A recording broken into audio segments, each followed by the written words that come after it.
Okay, so today the topic is finding purpose when they don't tell you what to do. I want to put you a little bit in context for this one, and share a little bit of an anecdote regarding it. Actually, it's funny.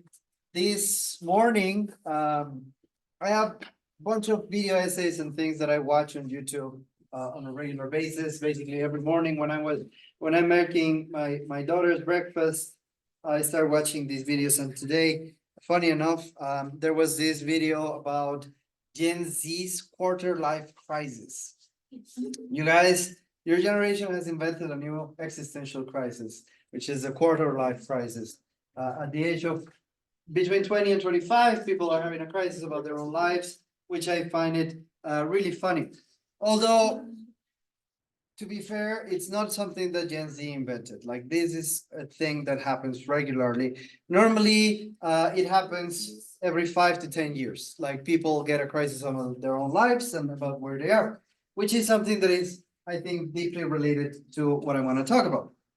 You know about this? This is the human route of life, like what you're supposed to be doing every year of your life, which is it's fascinating. It's very clear, actually, in the first couple of decades. When we look at it, people tell you what you're supposed to do.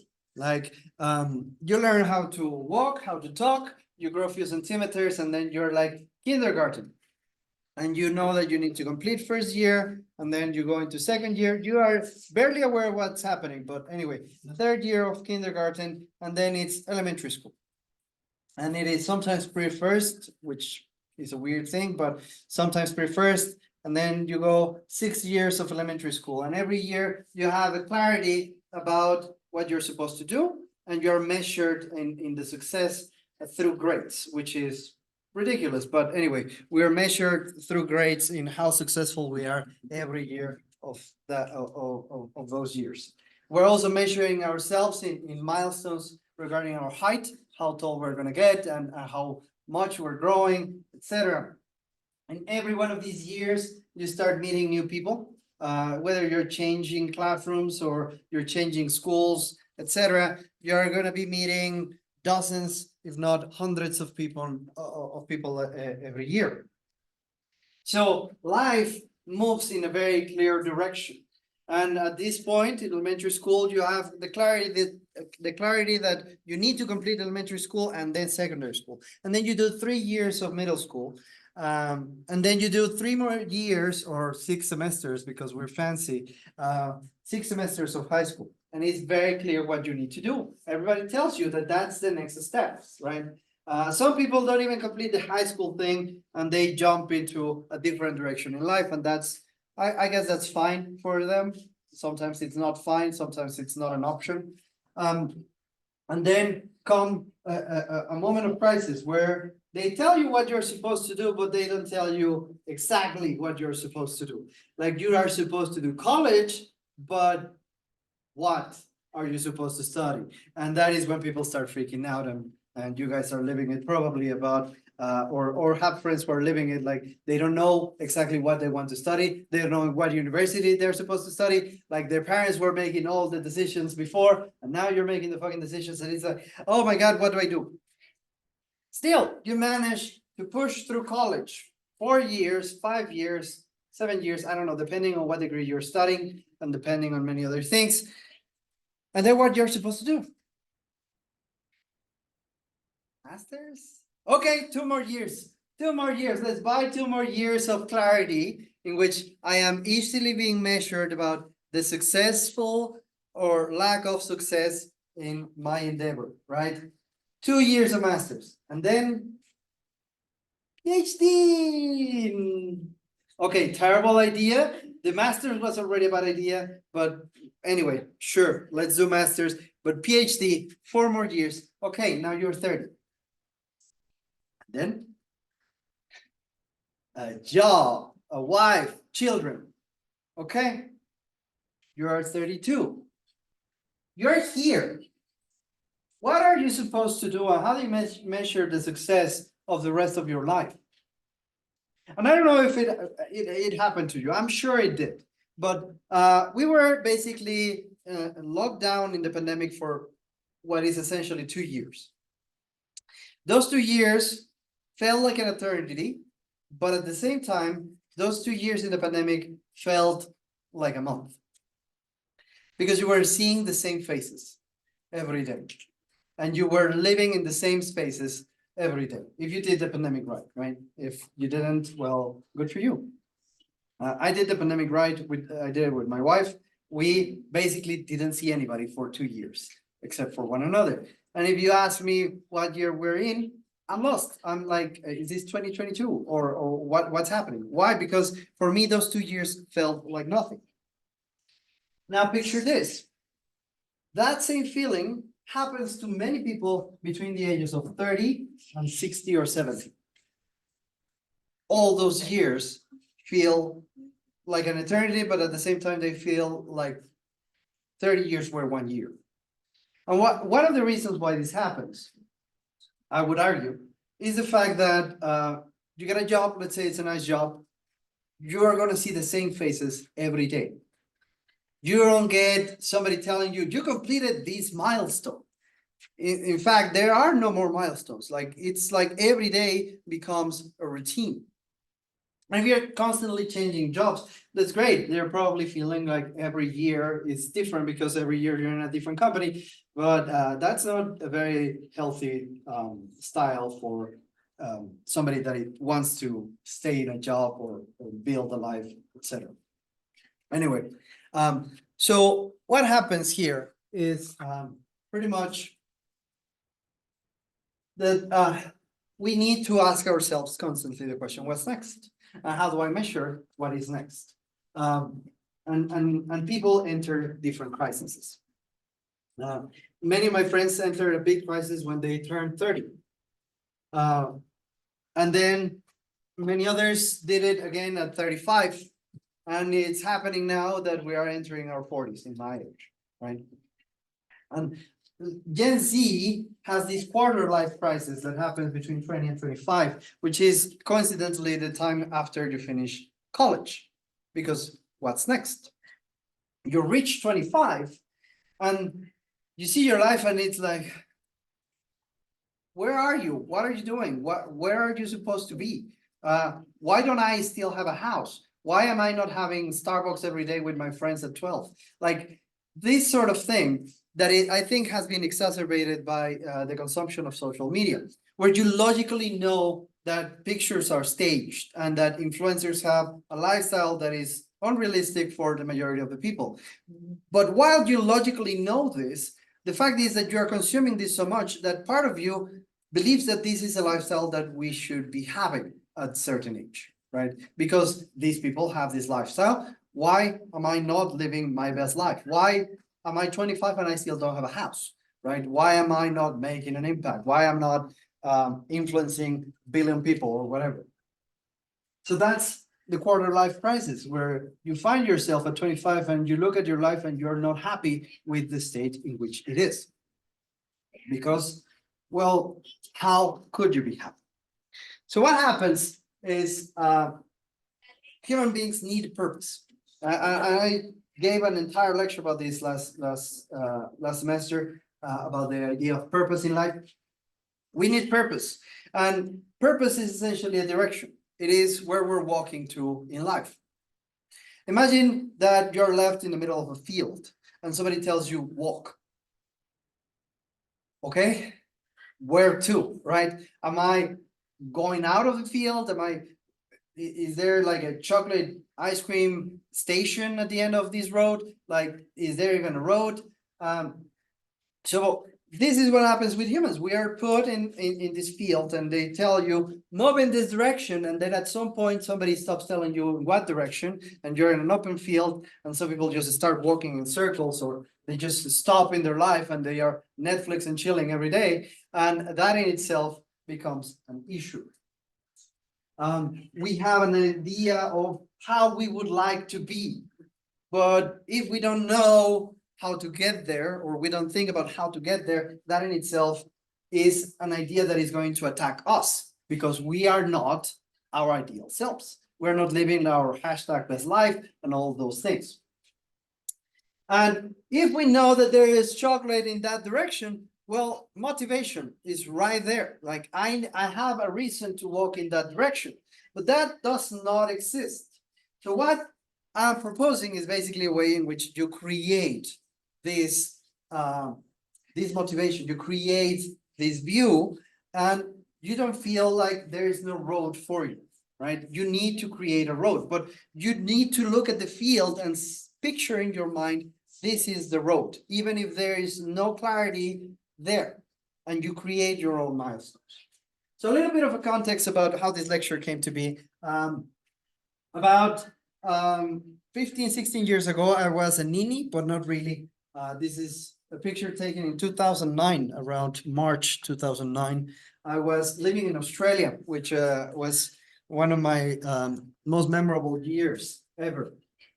I went from basically working in the morning from 7 to 8, and then going to school from 8 to 3, and then going to work again from 4 to 9, and then trying to have a social life from 9 to midnight. That was my lifestyle. Every day busy, every day doing something. And then I find myself in a new country with only 8 hours per week of responsibility. I needed to go to class. That was my only responsibility. And that was 8 hours per week. It was like 2 hours on a Monday, 4 hours on a Tuesday, 2 hours on a Thursday, and that's it. That was all my responsibilities. So I'm guessing that you are familiar with the feeling of being tired of resting. That happens very easily. Like if you are on summer vacation, there's a point in which you're like, the bed is vomiting you, it's telling you stand up and do something, and your mind is like, I don't wanna, but your body is all telling you you need to do it. Well, that was going to happen to me. So I decided that I wanted to take it as my training year, like when somebody disappears for a year and they come back and they're like mamados and they're amazing. That was going to be my year. So I decided I was going to read a book a week. I read 54 books in that year, and I was going to exercise a lot. I did 3 hours of exercise a day. I started taking tennis lessons.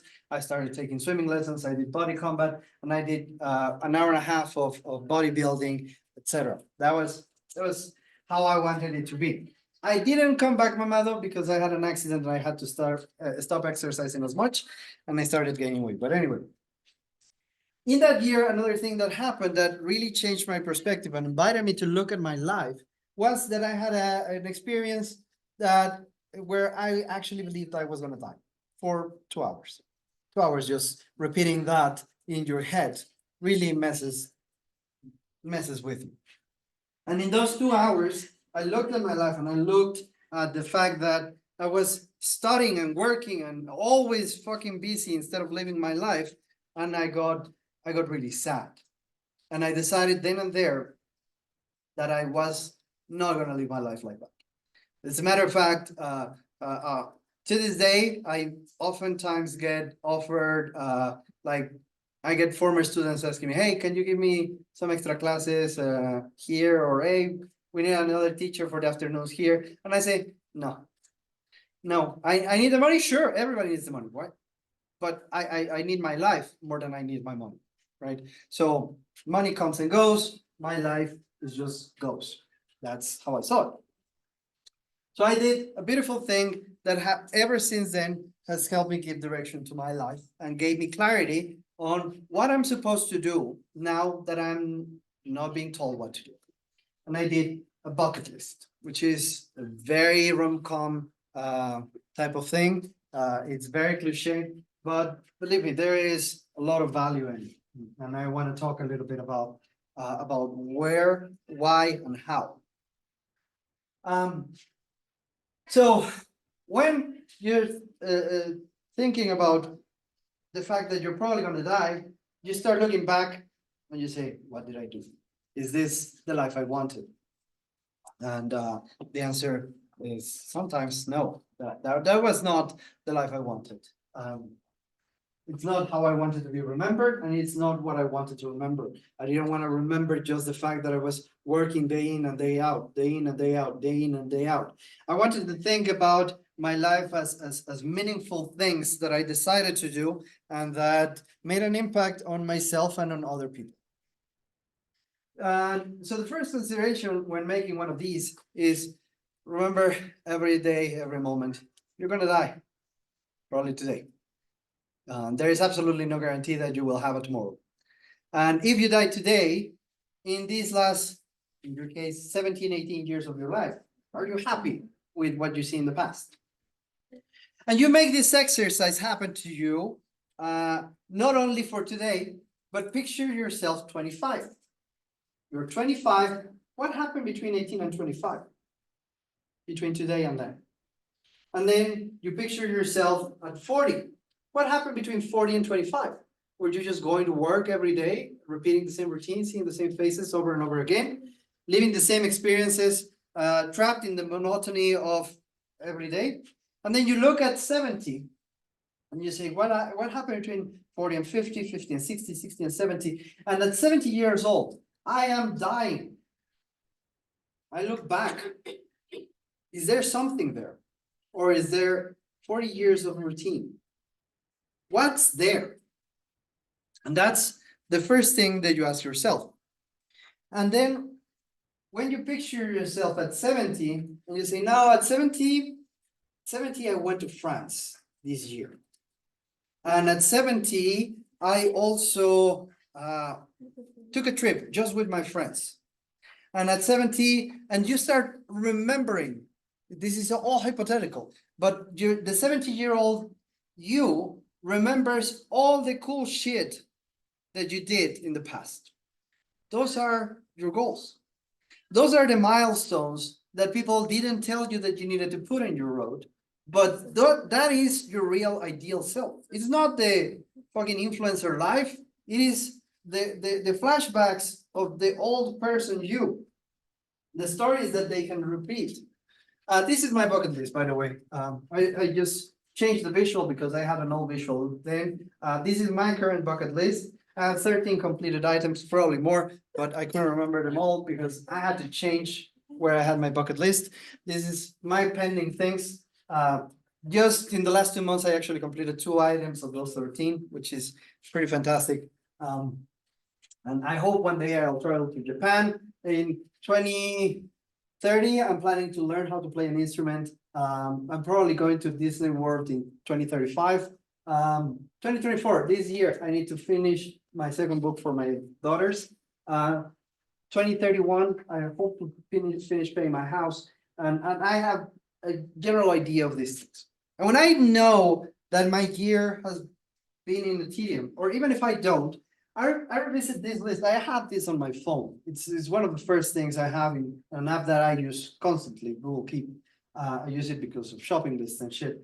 And this is a constant reminder of 2 things. I'm gonna die, and there are cool shit that I still want to do. I'm gonna write a musical. It's probably not gonna be good, but I will write a musical, right? I have the idea in my head. I actually have some of the songs already. And this is not something that you just work in a week and you say, oh, fuck, I'm doing this in a week. Just this week, actually, I completed one of the items in the list that was to make a picture book. I wrote that picture book 15 years ago, and I wanted somebody to do the illustrations. I had a friend that was supposed to do them, but she couldn't, and I couldn't pay her, so she couldn't prioritize that work. So now we have AI. And I said 2 weeks ago, I'm gonna fucking use AI and I'm gonna complete the picture book. And I completed it, and now it's available in Amazon, by the way. Buy it. Commercial there. Anyway, so you have your bucket list. And what do you include in your bucket list? What are the places I visited? 70-year-old back remembering, I visited my bucket list. I had Europe. I went to Europe. I visited England, which also comes with a series of fun stories. Like every item comes with a series of fun stories. In England, I drove a car, which is the scariest thing that you can do in England. If you've never lived in England, because it's you're driving on the other side of the road. That's the least scary part. The real scary part is that the streets are super narrow. And then there are 2-way streets, and you have a double-decker bus, which is fucking larger than a building, like, and you have no space. It's ridiculous, but it's fun, right? So, family experiences, or family things that you want to do with your family, or the shape of the family that you want to have. And I will go into depth into this, but I wanted to have children. And that's another item in my bucket list, by the way. And I was supposed to not have children because my wife and I couldn't. So we did in vitro. And if in vitro didn't work, I would have done adoption. Like, I just wanted to have children. Activities, play musical instrument. When I was 33 years old, I said, 33, this is my Jesus year, because Jesus died at 33, and I did carpentry. So, because Jesus, and I built a deck in my house, and it's there.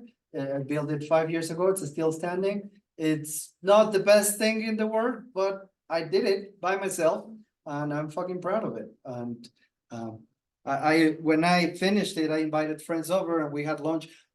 We had 20 people on the deck. It didn't fall. It didn't break. So it works, right?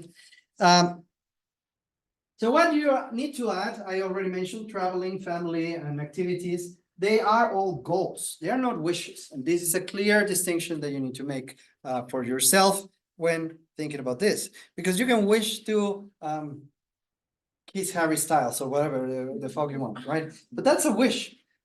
It's not in your hands, really, right? And a bucket list, it's a series of goals, not wishes. Goals, you can work to make them true. It depends 100% or 95% on you, right? Granted, I had in my bucket list to get married, and it would have been a bad thing to put in the bucket list unless I got married. But I mean, I put it, it happened. It didn't depend on me. Having children, it did depend on me, right? Because again, if I was not married, I could have adopted. Like, if it is something that I want to do, I can do it. And that is how this works. It depends on you, right? Finishing in school depends on you. Starting a career depends on you, right? And this is how it should be.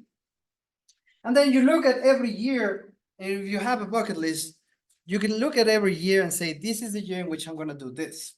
And then you can look back and say, at 33, I did this. At 34, I did this. At 35, I did this. So now that empty space in between the milestones of the human route, it's full. And that is, in my perspective, a meaningful life, a life that was worth living, or at least that's how I see it. To stay on track, I recommend sharing that list with friends, with family. There used to be a website about bucket lists. That was a social media website. It's since it still exists, but it for some reason it's no longer social media, so there's no personal accounts anymore. Anyway, there are Facebook posts. You can share this with a significant other, with friends, and why sharing it? Mostly to hold yourself accountable, because if you share the list, then people are going to ask you, hey, have you written that book yet? And that's a lot of pressure. And you're like, oh, no, it gives me anxiety. Yeah, it's telling you, you have shit to do. Don't pretend you don't, right? You're supposed to be doing something, and it's a reminder. And I share this with my wife. I share this with my friends. I share this with my students, so that they ask me, hey, Jazz, what the fuck is up? You said you would do this. And if I haven't, then I'm accountable, right? Give yourself accountability. And also, don't be afraid to revise your list. I keep adding things into my list. If you asked me 15 years ago, would you get a tattoo? I would say no fucking way, never. And just December 31st, I got my tattoo. So it's changed my mind. Because sure. It's right there. Oh my god. Yeah. Oh my god. And I thought about it long and hard. So leave me. It's not like I woke up one morning and say, tattoo. No, it was months of planning. Some people are impulsive. This was not an impulse. This was this was something I wanted to happen. So my invitation is avoid that quarter life crisis, avoid feeling afraid of turning 30. Because people who feel afraid of turning 30 is people who feel like they haven't done the things that they were supposed to do by the age of 30. And that is people who are living in the day-to-day with unrealistic expectations because they are placed or they got those expectations from movies, from TVs, from influencers, not on their own life, not on looking back at who they wanted to be. And I think we need to create our own route. For me, it was using a bucket list as the option to give clarity to my future. You may find a different route, but that's that. Be proud of the life that you live and make every year count. Thank you.